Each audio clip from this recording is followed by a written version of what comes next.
Good morning, friends. You need to avoid plastics. Avoid plastics. Avoid plastics ಅಂದ್ರೆ ಏನು? Avoid ಅಂದರೆ ಬಿಟ್ಟು ಬಿಡು. ಯಾವುದಕ್ಕೆ? ಪ್ಲಾಸ್ಟಿಕ್ ಬಳಸೋದನ್ನು ಬಿಟ್ಟು ಬಿಡಬೇಕು ಅಂತ ಹೇಳ್ತಿದ್ದಾರೆ. Before you read, see, observe the pictures given below and draw a circle around the picture you would like to choose and say why you have chosen it. ಕೆಲವು ಪಿಕ್ಚರ್ಗಳನ್ನು ಕೊಟ್ಟಿದ್ದಾರೆ. ಯಾವ ಪಿಕ್ಚರ್ಗಳು ನೀವು ಇಷ್ಟಪಡ್ತೀರ ಅವುಗಳಿಗೆ ರೌಂಡ್ ಹಾಕ್ರಿ, ಈ ಥರ ಸರ್ಕಲ್ ಹಾಕ್ರಿ, ಮತ್ತು ಯಾವುದ್ರ ಬಗ್ಗೆ ಸ್ವಲ್ಪ ಏನಾದರೂ ನನಗೆ ತಿಳಿಸಿ ಹೇಳ್ರಿ ಅಂತ ಹೇಳಲಾಗಿದೆ. ನೋಡ್ರಲ್ಲಿ ಕೊಟ್ಟಿದ್ದಾರಲ್ಲ, ಡಿಫ್ರೆಂಟ್ ಆಗಿರೋಕ್ಕಂತಹ ಪಾರ್ಟಿಕಲ್ಸ್ಗಳನ್ನು ಇವೆ. Snake skin bag, ಅರ್ಥನ್ pot. ನೋಡಿ, ಸ್ನೇಕ್ ಸ್ಕಿನ್ ಬ್ಯಾಗ್ ಅಂದರೆ ಹಾವಿಂದ ಇರೋಕ್ಕಂಥ ಒಂದು ಬ್ಯಾಗು. ಅರ್ಥನ್ ಪಾಟ್ ಮಡಿಕೆ. ಲೀಫ್ ಪ್ಲೇಟ್ ಮೀನ್ಸ್ ಎಲೆಯಿಂದ ಮಾಡಿರೋಕ್ಕಂಥ ಪ್ಲೇಟ್. ಕ್ಲಾತ್ ಬ್ಯಾಗ್ ಬಟ್ಟೆ ಬ್ಯಾಗು. ಪ್ಲಾಸ್ಟಿಕ್ ಟಂಬ್ಲರ್ ಅಂದರೆ ಜಗ್ಗಳು. ಐವರಿ ನೆಕ್ಲೆಸ್, ಆನೆಯ ದಂತದಿಂದ ಮಾಡಿರೋಕ್ಕಂತಹ ಒಂದು ಸರಕ್ಕೆ ಐವರಿ ನೆಕ್ಲೆಸ್ ಅಂತ ಕರಿತೇವೆ. ಪ್ಲಾಸ್ಟಿಕ್ ಸ್ಟೂಲ್, ಇದು ಗೊತ್ತಿದೆ ನಿಮಗೆ. ಪ್ಲಾಸ್ಟಿಕ್ ಪ್ಲೇಟ್, ಊಟ ಮಾಡೋಕ್ಕಂಥ plastic plate. Crocodile skin belt, ಕ್ರೊಕೊಡೈಲ್ನಿಂದ ಅಂದರೆ ಮೊಸಳೆಯಿಂದ ಮಾಡಿರೋಕ್ಕಂಥ ಒಂದು ಮೊಸಳೆ ಸ್ಕಿನ್ನಿಂದ ಮಾಡಿರೋಕ್ಕಂಥ ಒಂದು ಬೆಲ್ಟ್ ಆಗಿರ್ತದೆ. ಬನಾನಾ ಲೀವ್ಸ್, ಬಾಳೆಯ ಹಣ್ಣಿನ ಒಂದು ಎಲೆ. ಜೂಟ್ ಮೇಟ್, ಸೆಣಬಿನ ಒಂದು ಚಾಪೆ. ಪ್ಲಾಸ್ಟಿಕ್ ಬ್ಯಾಗ್ಸ್ ಅಂದರೆ ಕ್ಯಾರಿ ಬ್ಯಾಗ್ಸ್, ಇವು ನೋಡಿರ್ತಿರೋಕ್ಕೆಲ್ಲ ಒಂದು ಅಂಗಡಿಗಳಲ್ಲಿ ನಮಗೆ ನೋಡೋಕ್ಕೆ ಸಿಗ್ತವೆ.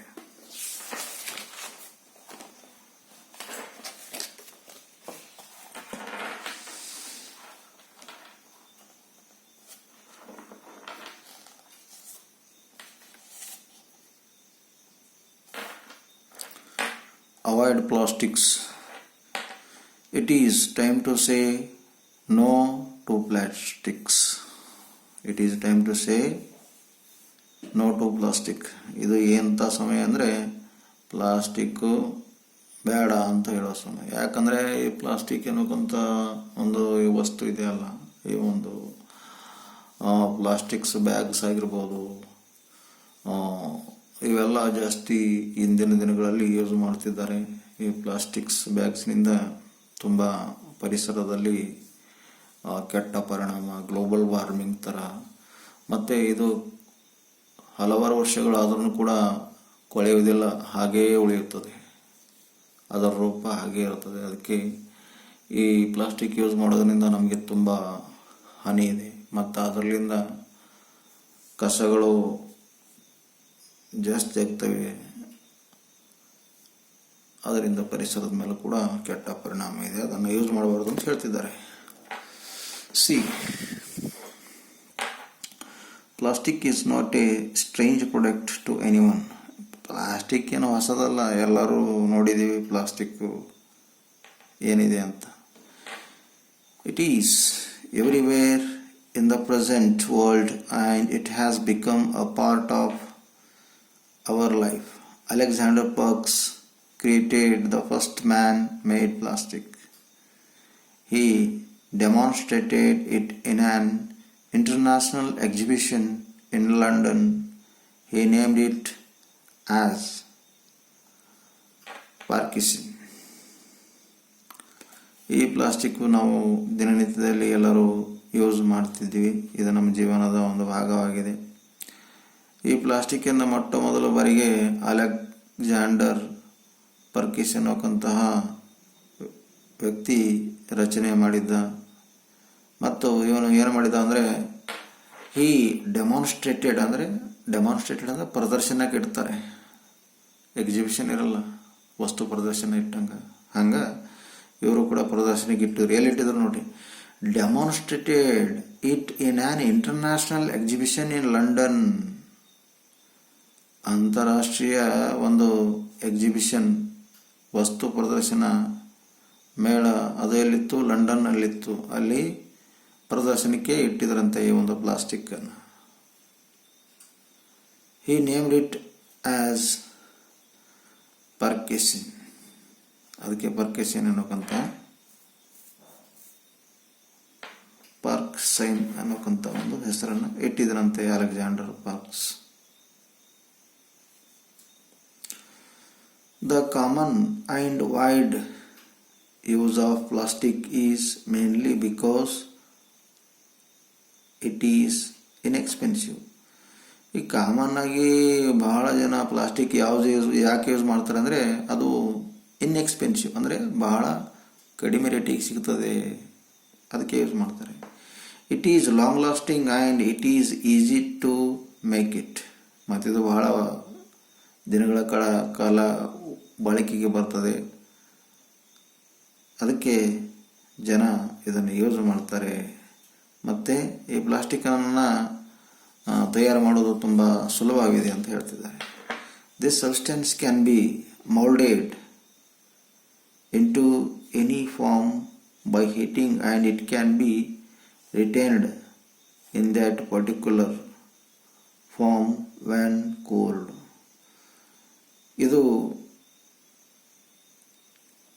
this substance, ಈ ಒಂದು ವಸ್ತು ಏನಿದೆಯಲ್ಲ, ಇದಕ್ಕೆ ರೂಪವನ್ನು ಕೊಟ್ಟು ಬೇರೆ ಬೇರೆ ಆಕಾರವನ್ನು ಮಾಡಬಹುದು. ಅದಕ್ಕೆ ಹೀಟಿಂಗ್ ಮಾಡಿ ಮತ್ತೆ ಅದರ ಪುನಃ ನಮಗೆ ಯಾವ ಥರ ಶೇಪ್ ಬೇಕೋ ಮತ್ತು ನಮಗೆ ಏನು ಮಾಡೋದಕ್ಕೆ ಪ್ಲಾಸ್ಟಿಕ್ ಬೇಕು ಅಂತ ಆ ಒಂದು ಆಧಾರದ ಮೇಲೆ ಅದಕ್ಕೆ ಬೇರೆ ಒಂದು ರೂಪವನ್ನು ಕೊಟ್ಟು ತಣ್ಣಗೆ ಮಾಡಿದಾಗ ಆ ಒಂದು ಹೊಸ ಆಕಾರ ಆಗ್ತದಂತೆ ಆ ಒಂದು plastic. It can be made into thin or light material which is now widely used to make hard and disposable carry bags or packing materials. ಇದು ನಾವು ಆ ಒಂದು ಪ್ಲಾಸ್ಟಿಕ್ಕನ್ನು ನಾವು ಥಿನ್ ಅಂದರೆ ದಪ್ಪವಾಗಿ ಕೂಡ ನಾವು ಮಾಡಬಹುದು, ಮತ್ತು ತೆಳ್ಳಗೆ ಅಂದರೆ ನಾವು ಕ್ಯಾರಿ ಬ್ಯಾಗ್ ಅಂತಿರಲ್ಲ, ಹ್ಯಾಂಡ್ ಬ್ಯಾಗ್, ಆ ಕ್ಯಾರಿ ಬ್ಯಾಗ್ಗಳನ್ನು ಎಷ್ಟು ತೆಳ್ಳಗಿರ್ತವೆ ಅದು ಕೂಡ ಪ್ಲಾಸ್ಟಿಕ್ನಿಂದ ಮಾಡಿದಾಗಿರ್ತದೆ. ಹೀಗೆ ನಾವು ಅದಕ್ಕೆ ಬೇರೆ ಬೇರೆ ರೂಪವನ್ನು ಕೊಡ್ಬೋದು. ಈ ಕ್ಯಾರಿ ಬ್ಯಾಗ್ ಏನಿದೆಯಲ್ಲ, ಇದು ನಾವು ಅದನ್ನು ಯೂಸ್ ಮಾಡಿ ಮತ್ತು ಅದು ಒಂದು ಸಲ ಯೂಸ್ ಮಾಡಿ ಮತ್ತೇನು ಮಾಡ್ತೀವಿ, ಆ ಒಂದು ಕ್ಯಾರಿ ಬ್ಯಾಗನ್ನು ಬಿಸಾಕ್ಬಿಡ್ತೀವಿ. ಹಾಗೆ ಡಿಸ್ಪೋಸಬಲ್ ಅಂದರೆ ಯೂಸ್ ಮಾಡಿ ಬಿಸಾಕ್ಬಿಡ್ತೀವಿ. ಹಾಗಾಗಿ ತುಂಬ ಚೀಪ್ನೂ ಇದೆ ಅಂತ ಹೇಳ್ತಿದ್ದಾರೆ.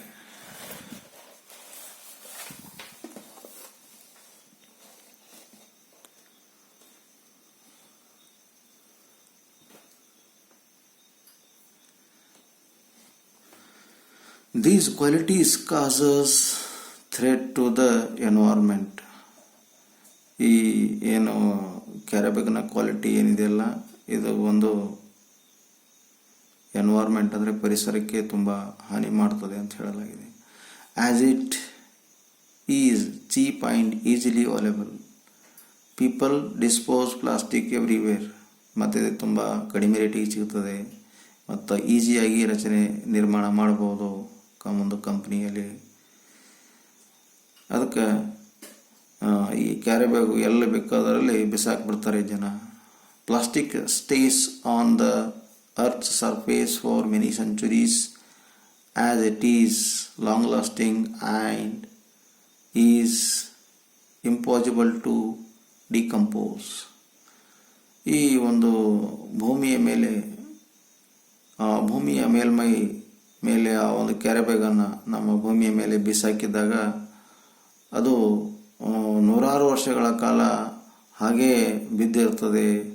ಅದು ಲಾಂಗ್ ಲಾಸ್ಟಿಂಗ್ ಅಂದರೆ ಬಹಳ ವರ್ಷಗಳ ಕಾಲ ಹಾಗೆ ಇರ್ತದೆ. ಮತ್ತು ಅದನ್ನು ಡಿಕಂಪೋಸ್ ಮಾಡೋಕ್ಕೆ ಬರಲ್ಲ. ಡಿಕಂಪೋಸ್ ಅಂದರೆ ಅದನ್ನು ಕೊಳಿಸಿ ಅದು ಕೊಳಿತ ನಂತರ ಅದಕ್ಕೆ ಗೊಬ್ಬರ ಆಗಲಿ ಮತ್ತೊಂದು ಆಕಾರವನ್ನು ಕೊಡೋಕ್ಕೆ ಬರೋದಿಲ್ಲ. ನೂರಾರು ವರ್ಷಗಳ ಕಾಲ ಅದು ನಮ್ಮ ಪ್ರಕೃತಿಯಲ್ಲಿ ಅಥವಾ ಭೂಮಿಯ ಮೇಲ್ಮೈ ಒಂದು ಸರ್ಫೇಸ್ ಮೇಲೆ ಅದು ಹಾಗೆ ಉಳ್ಕೊಂಡಿರ್ತದೆ ಅಂತ ಇಲ್ಲಿ ಹೇಳ್ತಾ ಇದ್ದಾರೆ. It ultimately causes enormous environmental hazards. ಇದು ಅಲ್ಟಿಮೇಟ್ಲಿ ಅಂದರೆ ಕೊನೆಯದಾಗಿ ಕಾಸಸ್ ಅಂದರೆ ಸಮಸ್ಯೆ ಮಾಡ್ತದೆ, ಎನಾರ್ಮಸ್ ಅಂದರೆ ನಾನಾ ರೀತಿಯ ಸಮಸ್ಯೆಗಳನ್ನು ಈ ಒಂದು ಎನ್ವೈರ್ಮೆಂಟಲ್ ಹ್ಯಾಜಾರ್ಡ್ ಅಂದರೆ ಈ ಪರಿಸರದ ಮೇಲೆ ಒಂದು ಅಪಾಯಕಾರಿಯಾಗಿದೆ. ಹ್ಯಾಜಾರ್ಡ್ಸ್ ಮೀನ್ಸ್ ಒಂದು ಅಪಾಯಕಾರಿಯಾಗಿದೆ ಪ್ಲಾಸ್ಟಿಕ್ ಅಂತ ಹೇಳಲಾಗಿದೆ. Due to migration plastic pollution is after use the remain in the soil and in the same form as they are non biodegradable. ಅದು ಯೂಸ್ ಮಾಡಿದ ನಂತರ ಆ ಜನ ಏನು ಬಿಸಾಕ್ತಾರಲ್ಲ, ಅದು ಬಿಸಾಕಿದ ಮೇಲೆ ಆ ಮಣ್ಣಲ್ಲಿ ಹಾಗೆಯೇ ಇರ್ತದೆ. ಮತ್ತು ಅದು ಜೈವಿಕ ಆಗಿರುವುದಿಲ್ಲ, ಅಜೈವಿಕ ಅಂತ ಕರಿತೀವಿ. ನಾನ್ ಬಯೋಡೈಗ್ರೇಡಬಲ್ ಅಂದರೆ ಅದು ಡಿಕಂಪೋಸ್ ಆಗಲ್ಲ, ಅದು ಭೂಮಿಯ ಮೇಲೆ ಹಾಗೆ ಉಳ್ಕೊಳ್ತದೆ 100 ವರ್ಷಗಳ ಕಾಲ ಅಂತ ಇಲ್ಲಿ ಹೇಳಲಾಗಿದೆ. ಅದು ಜನ ಎಲ್ಲಿ ಸಿಕ್ಕಲ್ಲಿ ಬಿಸಾಕ್ತಾರೆ. ಭೂಮಿಯ ಮೇಲೆ ಅಂದರೆ ಮಣ್ಣಿನಲ್ಲಿ ಮಿಶ್ರಣವಾದ್ರೂ ಕೂಡ ಅದು ಡಿಕಂಪೋಸ್ ಆಗುವುದಿಲ್ಲ, ಅದು 100 ವರ್ಷಗಳ ಕಾಲ ಹಾಗೆ ಇರ್ತದೆ ಅಂತ ಹೇಳ್ತಿದ್ದಾರೆ. Plastic causes serious damage to environment in every stage of its production or even in its disposal. ಈ ಪ್ಲಾಸ್ಟಿಕ್ದೆಲ್ಲ ತುಂಬ ಒಂದು ಗಂಭೀರವಾದಂಥ ಒಂದು ಹಾನಿಯನ್ನು ಎನ್ವೈರ್ಮೆಂಟ್ ಅಂದರೆ ಪರಿಸರಕ್ಕೆ ಮಾಡ್ತದಂತೆ. ಪ್ರತಿ ಹಂತದಲ್ಲೂ ಅದು ಬೀಸ್ತಾ ಇರ್ತಾರೆ ಎಲ್ಲ ಜನರು. ನೀವು ನೋಡಿರ್ಬೋದು, ಮೊದಲು ಪ್ಲಾಸ್ಟಿಕ್ ಎಲ್ಲ ಜನ ಜಾಸ್ತಿ ಬೀಸಾಡ್ತಿರ್ಲಿಲ್ಲ, ಎಲ್ಲೋ ಸಿಟಿಯಲ್ಲಿ ಕೆಲವೊಂದಲ್ಲಿ ಬೀಸಾಕ್ತಿದ್ರು. ಈವನ್ ನೀವು ಹಳ್ಳಿಯಲ್ಲಿ ಹೋದರೂ ಕೂಡ ಹಾದಿ ಬೀದಿ ತಿಪ್ಪೆಯಲ್ಲಿ ಎಲ್ಲಿ ನೋಡಿದ್ರಲ್ಲಿ ಪ್ಲಾಸ್ಟಿಕ್ಸ್ಗಳು ನೀವು ನೋಡಿರ್ತಾರ. ಇದು ಪರಿಸರದ ಮೇಲೆ ಒಂದು ಕೆಟ್ಟ ಪರಿಣಾಮ ಬೀಳ್ತದೆ ಅಂತ ಹೇಳ್ತಿದ್ದಾರೆ. To reduce the risk involved in plastic and usage should be minimise which can result in reduction in production. ಇದು ಒಂದೇ ಸಲ ಏನಿದು ಮಿನಿಮೈಸ್ ಅಂದರೆ ಕಡಿಮೆ ಮಾಡೋಕ್ಕೆ ಆಗಲ್ಲ. ಸ್ವಲ್ಪ ನಾವು ಬುದ್ಧಿವಂತರಾದವರು ಆ ಪ್ಲಾಸ್ಟಿಕ್ಕನ್ನು ಬಳಕೆ ಮಾಡೋದನ್ನು ಕಡಿಮೆ ಮಾಡಬೇಕು. ಬಳಕೆಯನ್ನು ಕಡಿಮೆ ಮಾಡೋದ್ರಿಂದ ಉತ್ಪಾದನೆ ಕೂಡ ಕಡಿಮೆ ಮಾಡ್ತಾರೆ. The chemical that is used in the production of plastic is toxic and can cause serious damage to all living beings. ಈ ಪ್ಲಾಸ್ಟಿಕ್ ಏನು ಕ್ಯಾರಿಬ್ಯಾಗ್ಸ್ ಉತ್ಪಾದನೆ ಮಾಡ್ತಾರಲ್ಲ, ಆ ಪ್ಲಾಸ್ಟಿಕ್ಸ್ ಕ್ಯಾರಿಬ್ಯಾಗನ್ನು ಉತ್ಪಾದನೆ ಮಾಡುವಾಗ ಆ ಪ್ಲಾಸ್ಟಿಕ್ಸ್ನಲ್ಲಿ ಕೆಲವೊಂದು ವಿಷಕಾರಿ ಪದಾರ್ಥಗಳನ್ನು ಕೆಮಿಕಲ್ಗಳನ್ನು ಉಪಯೋಗಿಸಿ ಪ್ಲಾಸ್ಟಿಕ್ಕನ್ನು ರಚನೆ ಮಾಡ್ತಾರೆ. ಅಂದರೆ ಟಾಕ್ಸಿಕ್ ಮೀನ್ಸ್ ಅದು ಒಂದು ವಿಷಕಾರಿಯಾಗಿರೋಕ್ಕಂಥ ಪದಾರ್ಥ, ಅದರಲ್ಲಿ ಆ ಕೆಮಿಕಲನ್ನು ಹಾಕ್ತಾರೆ. ನೋಡೋದನ್ನ ಹೇಳ್ತಾರೆ, used in the production of plastic is toxic and can cause serious damage to all living beings. ಆ ಒಂದು the chemical that is used ಅಂದರೆ ಆ ಒಂದು ಕೆಮಿಕಲನ್ನು ಆ ಒಂದು ಪ್ಲಾಸ್ಟಿಕ್ ಕ್ಯಾರಿ ಬ್ಯಾಗ್ ಮಾಡುವಾಗ ವಿಷಕಾರಿಯಾಗಿರ್ಬೇಕಂತ ಒಂದು ಕೆಮಿಕಲನ್ನು ಆ ಒಂದು ಪ್ಲಾಸ್ಟಿಕ್ ಕವರ್ ರಚನೆ ಮಾಡುವಾಗ ಯೂಸ್ ಮಾಡ್ತಾರಂತೆ. ಅದು ಮನುಷ್ಯರ ಈ ಒಂದು ಜೀವನದ ಮೇಲೆ, ಮನುಷ್ಯರ ಜೀವನ ಜೊತೆಗೆ ಆಟ ಆಡಬೇಕಂತ ಕೆಲಸ ಮಾಡ್ತದೆ. ಸೀರಿಯಸ್ ಆಗಿರ್ಬೇಕಂತ ಒಂದು ಸಮಸ್ಯೆಗಳು, ಹೆಲ್ತ್ ಇಶ್ಯೂಗಳನ್ನು ತಂದು ಕೊಡ್ತದೆ ಆ ಒಂದು ಪ್ಲಾಸ್ಟಿಕ್ ನಮ್ಮ ಜೀವನದಲ್ಲಿ ಅಂತ ಹೇಳ್ತಿದ್ದಾರೆ. Even recycling of plastic causes problems. ಈ ರೀಸೈಕ್ಲಿಂಗ್ ಅಂದರೆ ಈಗ ಬೇಸಾಗಿರೋಕ್ಕಂಥ ಅವುಗಳನ್ನು ಕಲೆಕ್ಟ್ ಮಾಡಿಕೊಂಡು ಮತ್ತೆ ರೀಪ್ರೊಡಕ್ಟ್ ಮಾಡ್ತಾರಲ್ಲ, ಮತ್ತೆ ಮರು ಉತ್ಪಾದನೆಯನ್ನು ಮಾಡ್ತಾರಲ್ಲ, ಹಾಗೆ ಮಾಡೋದ್ರಿಂದ ಕೂಡ ಮತ್ತೆ ಉಪಯೋಗ ಮಾಡಿರೋಕ್ಕಂಥ ಪ್ಲಾಸ್ಟಿಕ್ ಮತ್ತೆ ಉಪಯೋಗ ಮಾಡಿದ್ರೂ ಕೂಡ ಅದು ಕೂಡ ಪರಿಸರದ ಮೇಲೆ ಮತ್ತೆ ಮನುಷ್ಯನ ಹೆಲ್ತ್ ಮೇಲೆ ಪರಿಣಾಮ ಬೀರ್ತದೆ ಅಂತ ಹೇಳ್ತಿದ್ದಾರೆ. The worst thing is that recycling degrades the quality of plastics and demands the production of more plastic to make an original product, a single plastic sheet. No. The worst thing recycling ಮಾಡೋದ್ರಿಂದ ಆ ಒಂದು plastic quality ಸ್ವಲ್ಪ ದುರ್ಬಲ ಆಗ್ತದೆ. Demand for more plastic to make original product, ಮತ್ತು ಆ ಒಂದು original plastic ಮಾಡೋದಕ್ಕೆ ತುಂಬ ಸಮಸ್ಯೆ ಆಗ್ತದೆ. ಯಾಕಂದರೆ ರೀಸೈಕಲ್ ಮಾಡತಕ್ಕಂಥ ಪ್ಲಾಸ್ಟಿಕ್ ಅಷ್ಟೊಂದು ಕ್ವಾಲಿಟಿಯಾಗಿರೋದಿಲ್ಲ ಅಂತ. ಎ ಸಿಂಗಲ್ ಪ್ಲಾಸ್ಟಿಕ್ ಶೀಟ್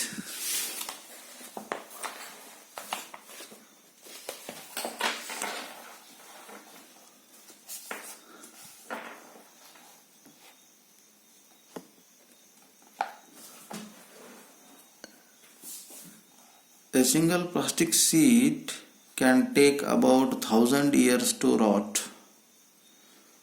ಈಗ ಒಂದು ಸಿಂಗಲ್ ಆಗಿರೋಕ್ಕಂಥ ಒಂದು ಪ್ಲಾಸ್ಟಿಕ್ ಒಂದು ಹಾಳೆ ಅಂತಿರಲ್ಲ, ಅದು 1000 ವರ್ಷಗಳು, 1000 years to rot. ರೋಟ್ ಅಂದರೆ ಕೊಳೆಯೋದಕ್ಕೆ 1000 ವರ್ಷಗಳು ಬೇಕಂತೆ. ಟೇಕ್ಸ್ ಅಬೌಟ್ 1000 years, ಸುಮಾರು 1000 ವರ್ಷಗಳು ಬೇಕಂತೆ. ಮನುಷ್ಯ ಹುಟ್ಟಿದ ಮೇಲೆ ಬದುಕುವುದೇ 100 ವರ್ಷ ಭಾಳ ಕಷ್ಟ. ಈ ಕ್ಯಾರಿ ಬ್ಯಾಗ್ಸ್ಗಳೆಲ್ಲ 1000 ವರ್ಷಗಳ ಕಾಲ ಹಾಗೆ ಉಳಿತಾವಂದರೆ ರಿಯಲ್ಲಿ ಇದು ಲೇಖಕರು ಹೇಳೋಕ್ಕಂಥ ಮಾತು ಸತ್ಯ ಇದೆ. ಯಾಕಂದರೆ 1000 ವರ್ಷಗಳು ಆದ್ರೂ ಕೂಡ ಒಂದು ಪ್ಲಾಸ್ಟಿಕ್ ಕೊಳೆಯೋದೇ ಇಲ್ಲ ಅಂದಮೇಲೆ ಖಂಡಿತವಾಗಿ ನಾವು ಆ ಒಂದು ಪ್ಲಾಸ್ಟಿಕ್ಕನ್ನು ಯೂಸ್ ಮಾಡೋದು ತಪ್ಪು. ನಾವು ಕೂಡ ಯೂಸ್ ಮಾಡಬಾರ್ದು. ಇವಾಗೆಲ್ಲ ನಾವು ನೋಡ್ತೀವಿ, ಈಗ ಕಾಟನ್ನು ಬ್ಯಾಗ್ಸ್ಗಳು ಬಂದಿದ್ದಾವೆ, ಮತ್ತು ಇವು ಇರ್ತಾವಲ್ಲ ಈ ಥರ ಪೇಪರ್ಸ್ ಬ್ಯಾಗ್ಸ್ಗಳನ್ನು ಬಂದಿದ್ದಾವೆ ಮಾರ್ಕೆಟ್ನಲ್ಲಿ. ನಾವು ಬುದ್ಧಿವಂತರಾದವರು, ಎಜುಕೇಟೆಡ್ ಆದವರು ಅಂಥದಕ್ಕೆ ನಾವು ಹೆಚ್ಚಿಗೆ ಪ್ರಾಮುಖ್ಯತೆ ಕೊಡಬೇಕು. ಹೀಗಾಗಿ ನಾವು ಪರಿಸರ ರಕ್ಷಣೆ ಮಾಡೋದಕ್ಕೆ ನಾವು ಕೂಡ ಸಹಾಯವಾಗ್ತೀವಿ. ನಮ್ಮ ಪರಿಸರ ಕೂಡ ಚೆನ್ನಾಗಿ ಸುರಕ್ಷತೆ ಇರುತ್ತದಂತೆ ಹೇಳ್ಬೋದು. It also has bad impact on the food chain. Plastic is one of the causes of global warming. ಈ ಪ್ಲಾಸ್ಟಿಕ್ ಯೂಸ್ ಮಾಡೋದ್ರಿಂದ ಈ ಆಹಾರದ ಮೇಲೆ, ಆಹಾರ ಒಂದು ಸರಪಳಿ ಮೇಲೆ ಪ್ರಾಬ್ಲಮ್ ಆಗ್ತದಂತೆ. Plastic is one of the causes of global warming. ಈ ಜಾಗತಿಕ ಮಟ್ಟದಲ್ಲಿ ತಾಪಮಾನ ಅಂತ ಹೇಳ್ತೀವಿ. ಗ್ಲೋಬಲ್ ವಾರ್ಮಿಂಗ್, ಜಾಗತಿಕ ತಾಪಮಾನ ಏನಾಗ್ತದಲ್ಲ, ಗರ್ಮಿ ಅಂತೀವಲ್ಲ, ಹೀಟ್, ಅದನ್ನು ಕೂಡ ಹೆಚ್ಚು ಮಾಡೋದಕ್ಕೆ ಈ ಪ್ಲಾಸ್ಟಿಕ್ಕು ಪ್ರೇರಣೆ ನೀಡುತ್ತದಂತೆ. ನೋಡಿ, rivers have become the main dumping ground for plastic, which pollute water, marine life, and also the air that we have breathed. ನಾವು ನೋಡ್ತೀವಿ, ಹಿಂದಿನ ಬಹುಶಃ 50-60 ವರ್ಷದ ಹಿಂದ್ಗಡೆ ನಾವು ಯಾವ ನದಿ ನೋಡಿದಾಗ ತುಂಬ ಸ್ವಚ್ಛಂದವಾಗಿ, ತುಂಬ ತಿಳಿಯಾಗಿ ಕುಡಿಯೋದಕ್ಕೆ ಯೋಗ್ಯವಾಗಿ ನದಿ ನೀರು ಇರ್ತಿದ್ವು. ಹಳ್ಳ ಕೊಳ್ಳ ಕೆರೆ ನೀರು ಕೂಡ ಸ್ವಚ್ಛವಾಗಿರ್ತಿದ್ವು. ಒಳಗೆ ಯಾವುದೇ ರೀತಿ ಪ್ಲಾಸ್ಟಿಕ್ಸ್ಗಳನ್ನು ಡಂಪ್ ಮಾಡ್ತಿರಲಿಲ್ಲ, ಯಾವುದೇ ಹ್ಯಾಂಡ್ ಬ್ಯಾಗ್ಸ್ಗಳನ್ನು ಡಂಪ್ ಮಾಡ್ತಿರಲಿಲ್ಲ. ಸಮುದ್ರದಕ್ಕಂತೂ ಅಲ್ಲಿ ಯಾರೋ ಹೋಗಿ ಏನೋ ಹಾಕ್ತಾನೆ ಇರ್ತಿರಲಿಲ್ಲ. ಈಗಿನ ಜನ ಏನು ಮಾಡ್ತಿದ್ರು ಅಂದರೆ, ರಸ್ತೆಯ ಬದಿಯಲ್ಲಿ ಹಾಕುವುದಲ್ಲದೆ ಆ ಎಲ್ಲ ಹೊಲಗದ್ದೆಗಳಲ್ಲಿ ಕೂಡ ಅಲ್ಲಿ ನಾವು ಪ್ಲಾಸ್ಟಿಕ್ಸ್ ನೋಡ್ಬೋದು. ಮತ್ತು ಹಳ್ಳ ಕೊಳ್ಳದಲ್ಲಿ ಪ್ಲಾಸ್ಟಿಕ್ಸ್ ತುಂಬಿಬಿಟ್ಟಿದ್ದಾರೆ, ಬಾವಿಯಲ್ಲಿ ಪ್ಲಾಸ್ಟಿಕ್ಸ್ ಪದಾರ್ಥಗಳೆಲ್ಲ ಬಿಸಾಕ್ಬಿಡ್ತಾರೆ, ನದಿಯಲ್ಲಿ ಪ್ಲಾಸ್ಟಿಕ್ ಪದಾರ್ಥಗಳನ್ನು ಬಿಸಾಕ್ಬಿಡ್ತಾರೆ. ಈವನ್ ಸಾಕಾಗಲಾರ್ದೆ ಸಮುದ್ರಗಳಲ್ಲಿ ಕೂಡ ಅಂದರೆ ಈ ಪ್ಲಾಸ್ಟಿಕ್ಸ್ ಪದಾರ್ಥಗಳನ್ನು ಬಿಸಾಕಿ ಸಮುದ್ರ ಕೂಡ ಪೊಲ್ಯೂಷನ್ ಮಾಡ್ತಿದ್ದಾರೆ. ಸಮುದ್ರದಲ್ಲಿ ಕೂಡ ಅನೇಕ ರೀತಿಯ ಪ್ಲಾಸ್ಟಿಕ್ಸ್ಗಳನ್ನು ಬಿಸಾಕಿ ಸಮುದ್ರಕ್ಕೂ ಕೂಡ ಕಲುಷಿತ ಮಾಡೋದಕ್ಕೆ ಜನ ಹೊರಟಿದ್ದಾರೆ. ಅವ್ರಿಗೆ ಯಾವ ಬುದ್ಧಿ ಬರುತ್ತೋ ಗೊತ್ತಾಗಲ್ಲ. ಸೊ ಆದಷ್ಟು ಬೇಗ ಬರಲಿ ಅಂದ್ಕೊಳ್ತೀನಿ. Okay, many are being profited by plastics. ಭಾಳಷ್ಟು ಜನ ಈ ಪ್ಲಾಸ್ಟಿಕ್ನಿಂದ ಪ್ರಾಫಿಟ್ಟು ಪಡೆದುಕೊಳ್ತಾರೆ. ಅದು ಹ್ಯಾಂಗೆ ಪಡ್ಕೊಳ್ತಾರೆ ನೋಡ್ರಿ. ದೋಸ್ who get profit from plastics are trying to dispute the harm that it causes. You can't completely stop the use of plastic, but it can definitely minimize its production.